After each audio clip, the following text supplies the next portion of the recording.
You're listening to Retail Disrupted, a podcast that explores the latest industry developments and the trends that will shape how we shop in the future. I'm your host, Natalie Berg.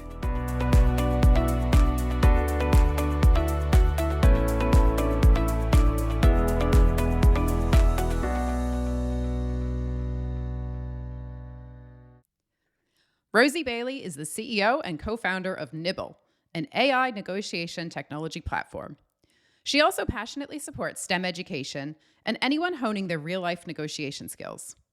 Rosie started her career in investment banking, negotiating multi-million deals for companies as diverse as Wagamama, Unilever, and Jimmy Choo. She's now deployed that negotiation expertise into Nibble, an AI negotiation chatbot, which can agree deals in less than a minute on anything from luxury watches to your next broadband subscription. Let's welcome Rosie to the podcast.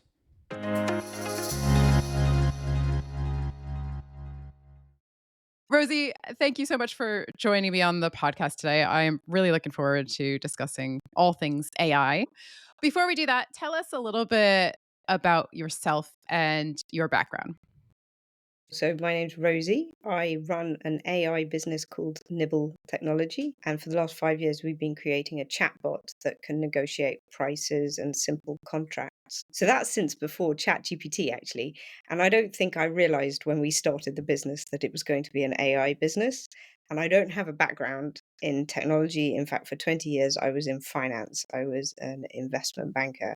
And the part of banking I did was advising big companies like Tesco and Unilever. And I even advised Jimmy Choo, the luxury shoe company once. So that was a fantastic opportunity to have an insight into lots of different businesses.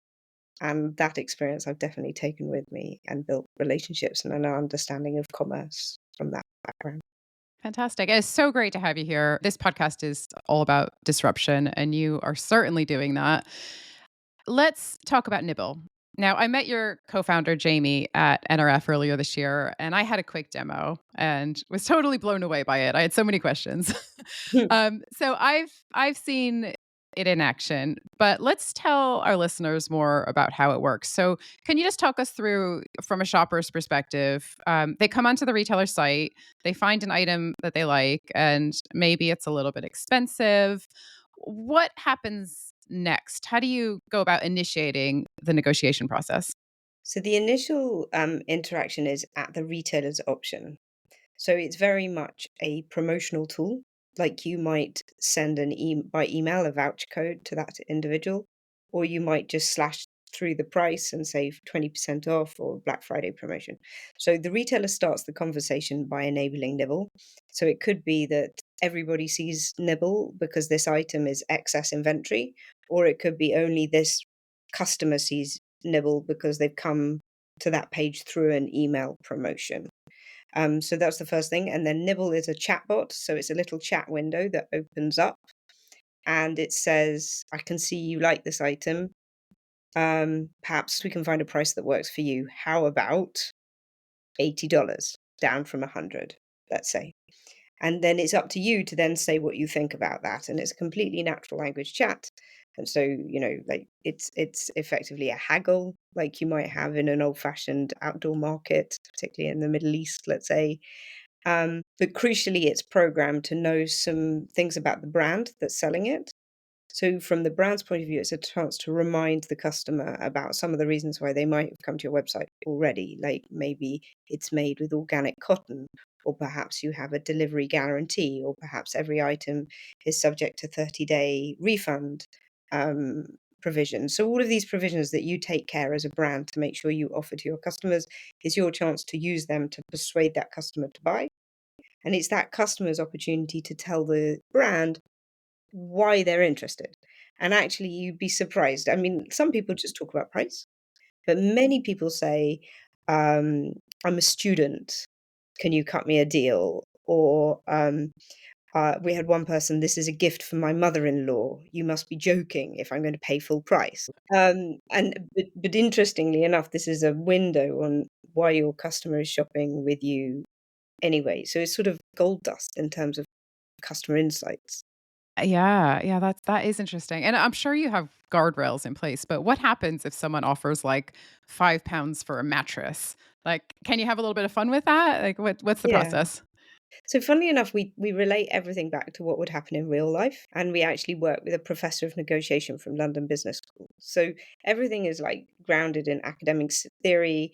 This is actually a really well researched area of behavioral science.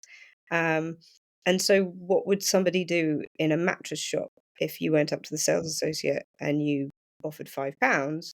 Is the sales associate gently wouldn't engage. And actually we often, with the brand's permission, use a little bit of light touch humor, that needs to be culturally, in the right place. Funnily enough, actually, you can get away with more cheeky humor in that scenario in the UK than you can in the US. Perhaps you just don't engage. You say, "I did say $80. It's a really high quality mattress, probably more than that for a mattress." But so you just keep reiterating your offer. And this is all honestly like if you need to negotiate a pay rise or buy a house, I know all of the tricks, so come talk to me. It's all real world stuff. Yeah, yeah. It sounds fun. Like, it sounds like the kind of thing that, I guess we all love a bargain as shoppers, and haggling, not all of us love to haggle, but I think maybe in a digital setting where it's probably a little bit less intimidating than doing it in real life. We've actually done surveys on that. And actually, Okay. if you ask, do you like to negotiate in real life? Most environments where I've asked it in lecture theatres, online surveys in the US, in the UK, it's about 50-50. Like half the audience go, yeah, I can get a great deal. And half the audience would go, I'd rather overpay than embarrass myself. And it's about 85% prefer digital negotiation. Oh, It is wow, much, okay. much less intimidating. There's no penalty for getting it wrong. You can try again. So it's much less scary, which does mean we have to behave in a slightly different way because actually we actually strategically offer people a second try because it's a digital experience. If somebody didn't understand what they were doing the first time around, we don't want them to feel trapped. But we don't let them do it infinite times. We After the second time, we say, "Look, this was the best price we managed to agree. Yeah. We go Yeah, and ahead." I guess just like in real life, it's like, "All right, are you wasting my time or are you Yeah. really serious here?" So we don't wanna waste the customer's time, right? Like, from the brand point of view, if the customer is looking for a bargain that you are not prepared to give, you don't want them to hang out on your website, hopefully thinking you might change your mind. They'll just get annoyed and you'll just diminish trust. And actually, we I I am a bit of an evangelist for negotiation as a form of trust building, as a form of relationship building. In the real world, we had a client who asked for a discount on our fees, and they were a really small client for us. They were paying us absolute peanuts, and I didn't want to offend them, but equally, I was like, "Crikey!" Like they're looking for a discount on almost nothing, And I spoke to Jamie, who co-CEO of the business, and we were like, obviously, we can afford to give them a discount because 'cause they're not paying us very much money in the first place, but why do they need it? But then I went back to them and I said, "We'd be delighted to give you a discount. They normally start at this level, so for our higher volume customers." And they came back to us and said, "That's great to know. We're a young business. We're growing fast. We're thinking about putting you on more brands in our group portfolio. When we get to that level, we'll have another conversation." And funnily enough, at the end of that, they knew where we stood, and we knew that they were growing, and actually, I'd be delighted to have that conversation when they get to that size. Do you see what I mean? And Yeah. actually, if we'd been very I mean, in Britain, it's not terribly normal to negotiate culturally, right? And if we'd never had that conversation, I wouldn't have that snippet of understanding of his ambition for his business, and nor would he of me. And actually, in the context of most negotiations don't happen once, to be honest. Most are conversations that repeat or come back so Yeah, sorry to and that over answer your question, but I'm passionate about negotiation being a relationship building tool. one thing that I'm seeing in the industry right now is this trend towards more gamification, and especially with the likes of Temu and Shein. And it seems like Nibble taps into that. So, are you seeing more demand from consumers for more gamified, more personalized experiences? We shy away from that a little bit because a game indicates like sort of no risk, if that makes sense. And at the end of the day, we're asking you to pay. Um, it is definitely a fun experience. It is definitely. Um, I certainly don't want to encourage consumerism for the sake of consumerism, and I worry a little bit about that. Um, we tend to find that we're most powerful when we sort of nudge, like if you need to do a massive clearance event and you want to attract a huge amount of traffic to your website, you're probably best off having a Black Friday banner, 70% off, attracting a ton of traffic. But if you want to delight customers on a personal level, sometimes offer them this, sometimes offer them that, depending what they need today and what you can offer today, then I think it is great. At the end of the day, though, shopping's always supposed to be fun, right? Like, Mm. I used to, when I was growing up, used to go on shopping trips with my mum, and it's all it's all part of like having a coffee together and having a chat, and I do think e-commerce doesn't have to be like reading a catalog.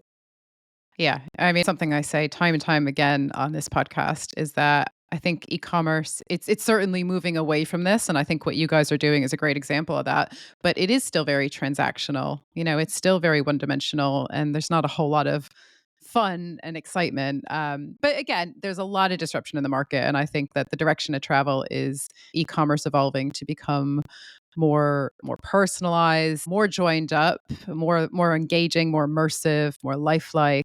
And yeah, I this think kind oh, I think carry you on, go don't ahead. need to cohort your customers anymore. Like at the end of the day, we only made customer cohorts of, this type of customer usually buys A with B, or, you know, women of a certain age usually prefer this style of skirt over this style of jeans or something. And that was only to try and offer them a personalized experience.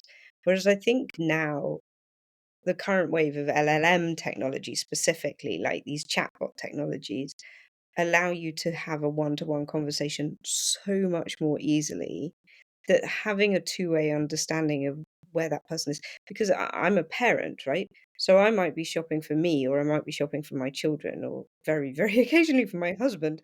Not very often. And so in that situation, just knowing who I am doesn't help that much. Do you see what I mean? And Yeah. so I think this concept of cohorts and personalization being down this like chunk of customers is, we've got to remember we only introduced that because we couldn't make it one to one, not because it was the right answer. And actually now we can make it one to one. I think I bet there are a million things we're doing in e-commerce that in 5 years' time we'll look back and go, well, that was a bit mad, wasn't it? We didn't need to do it that way. But at the moment it's so embedded, that we forget it's crazy, we forget.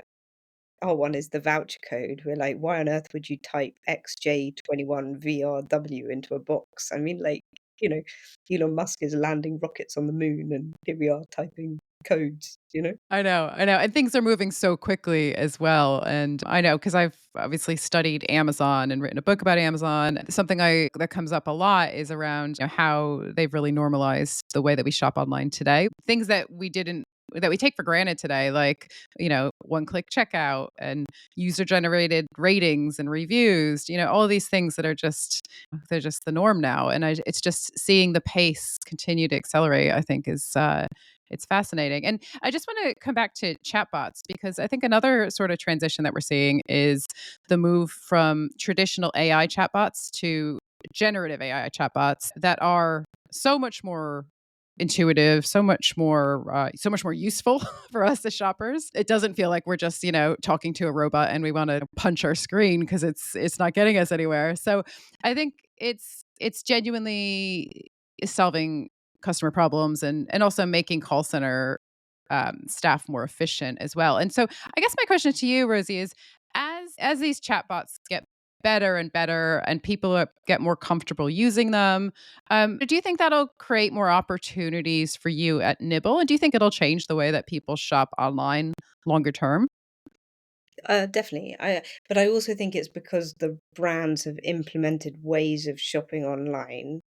So, for example, one of our dream customers, and I know it's not traditional e-commerce, would be to sell broadband subscriptions via Nibble.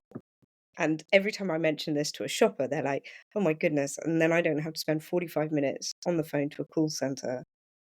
Now, the reason you do that is they know that if they make it, and by the way, it's becoming legal that you have to make it easy to leave, but they know that if they get you in front of a human, either on the telephone or on live chat, their outcomes are better. So they've created a whole system whereby, firstly, they try and discourage you from getting in touch. Secondly, when you do get in touch, because it's going to take a long time, lots of people phone, and then after 5 or 10 minutes, something happens and they can't pursue the so they make it tricky. And then they actually actively don't implement cutting edge technology because they know that their outcome is best. Because you're embarrassed about, like, threatening a human, and at the end of the day, like, even in your frustration, but actually, funnily enough, we could make that interaction really easy and potentially a win-win, whereby because you as the human part of the interaction are enjoying it and having a good time, and because we can surface and offer, let's say, Disney Plus or extra speed or, evening and weekends extra or something that suits you, we think that we will get better outcomes than this protracted process. The first change we need to do is to make it easier for the two to have a conversation, which completely undermines their whole business model of making it really hard to switch. These ways of working are so embedded. So perhaps one click checkout is great if you're buying one item, but actually there's theories that you should introduce friction if it's a likely to be bundled, so to give people more time to think about a second item.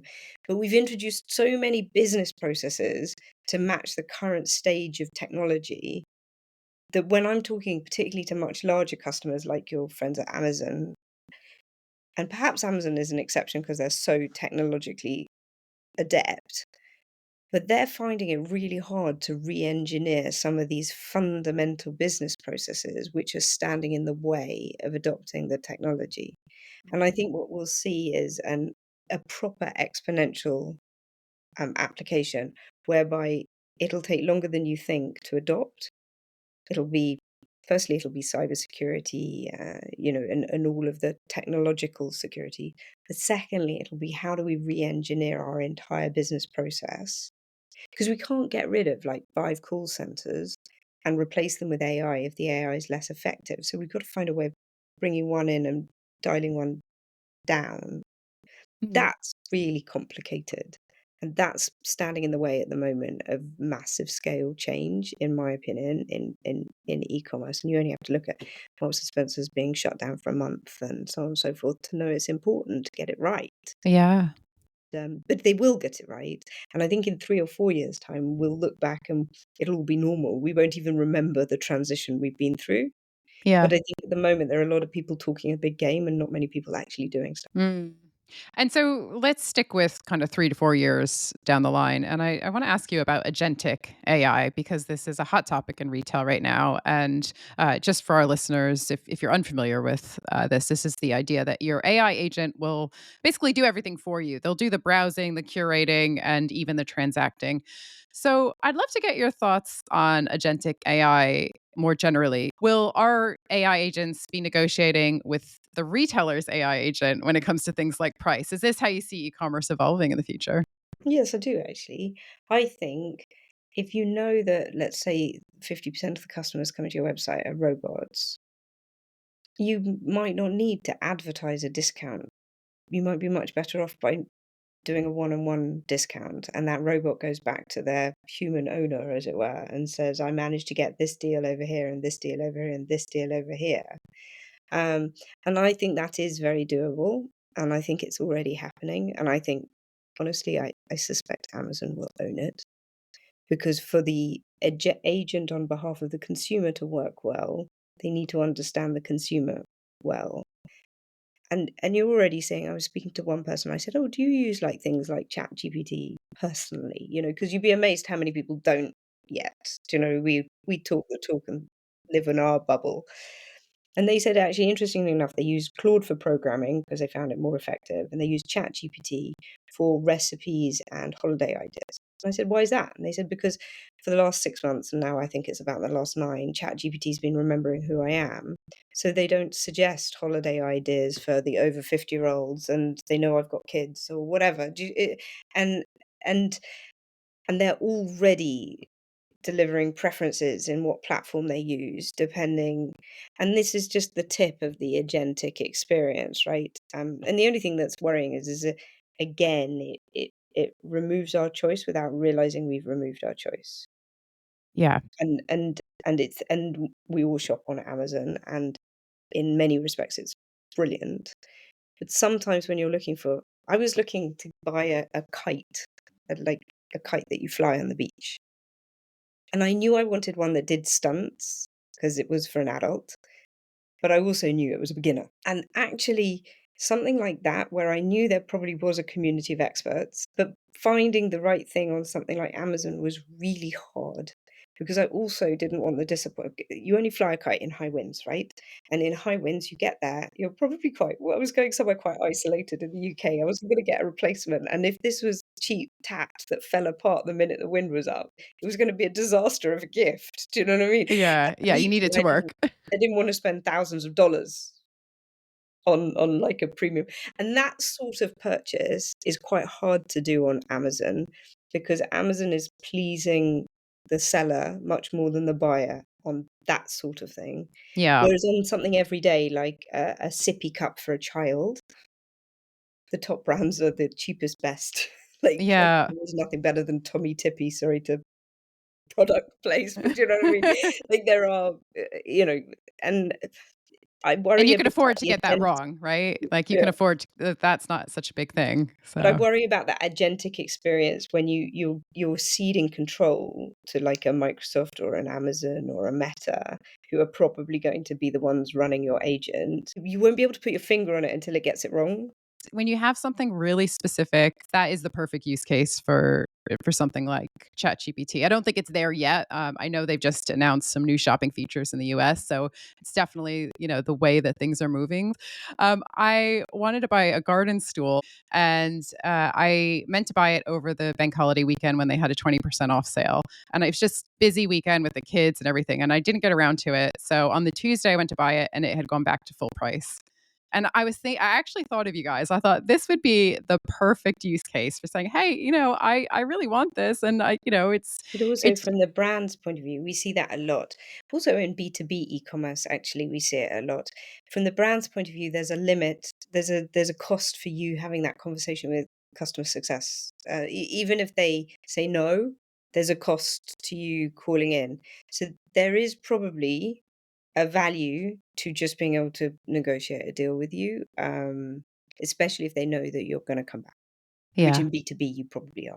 Yeah, yeah, definitely. I want to ask you about hallucinations, like Google's AI overview, the blurb at the top of the search results. We've heard about that Google's AI overview telling people to eat rocks and put glue on their pizza.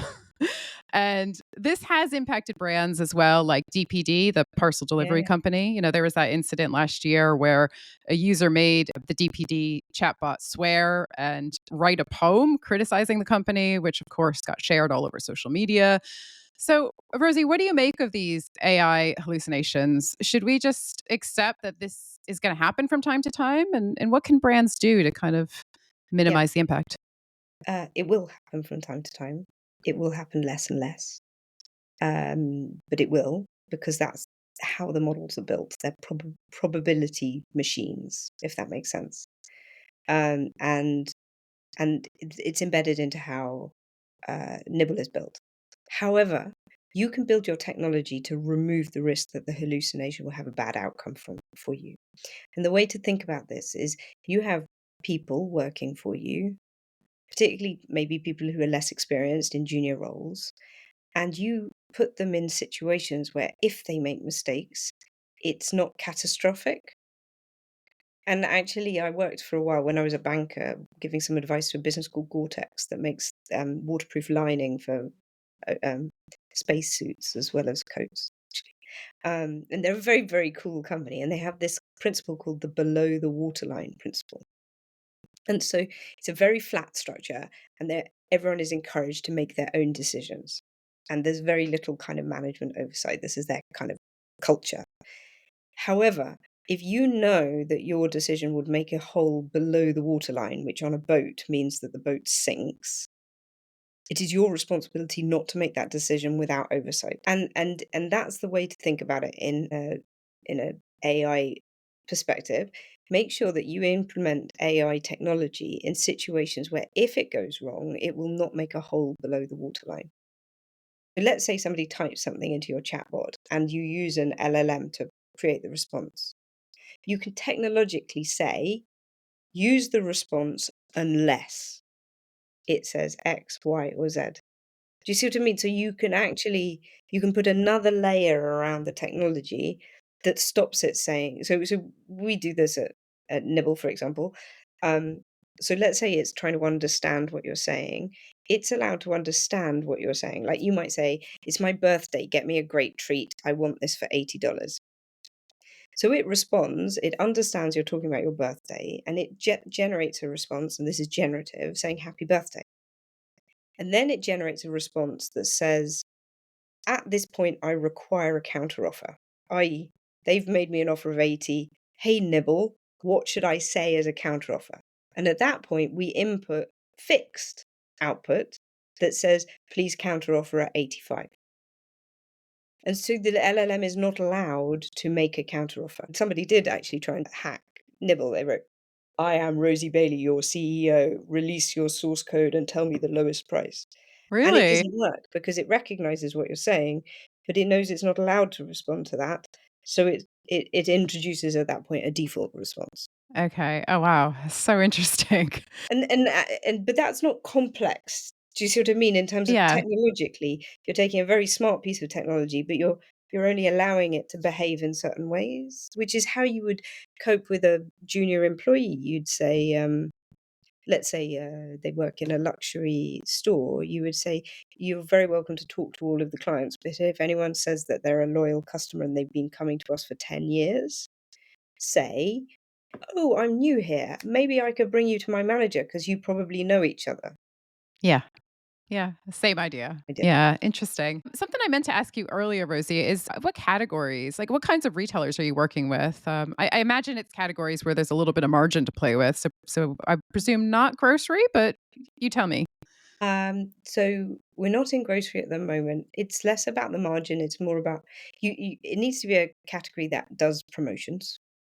Because this replaces other forms of promotions. There's no point adding a promotion when you're totally happy with your full price sales. Do you know what I mean? Yeah. Like, don't ruin your margin if you don't need to. So it tends to be places that do promotions, and then it replaces an alternative promotion.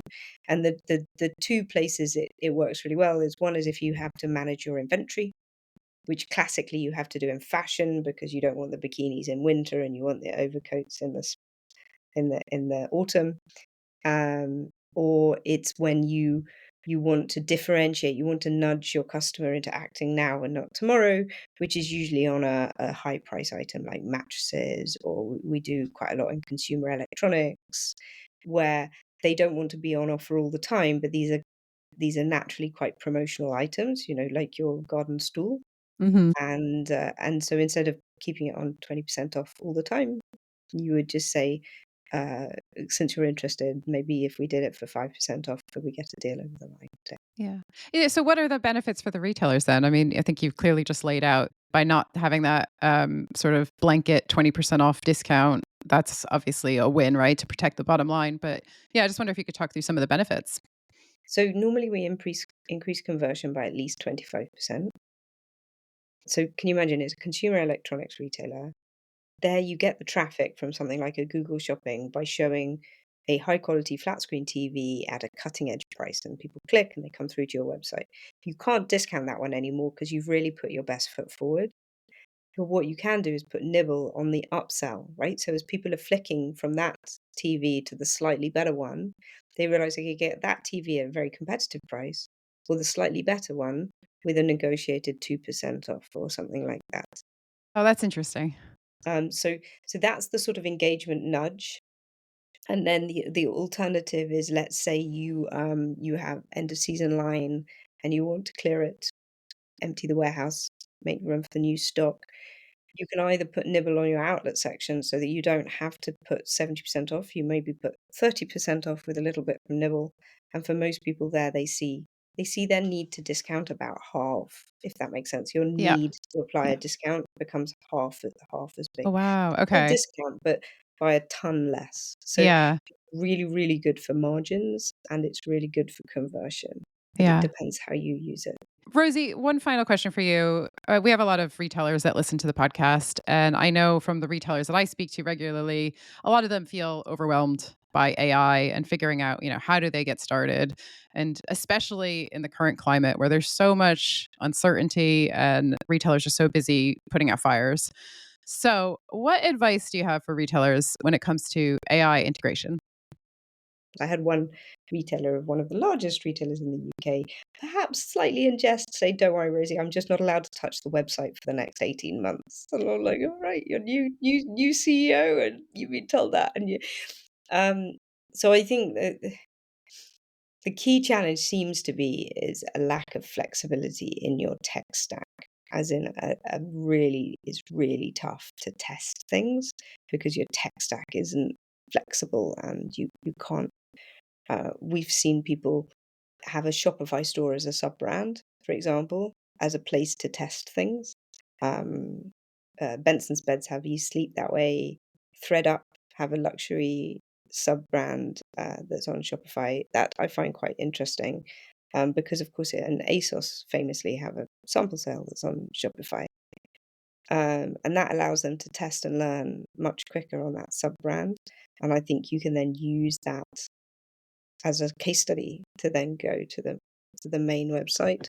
I think that's quite an interesting one that I'm seeing increasingly. It also is quite a nice place to give your team freedom.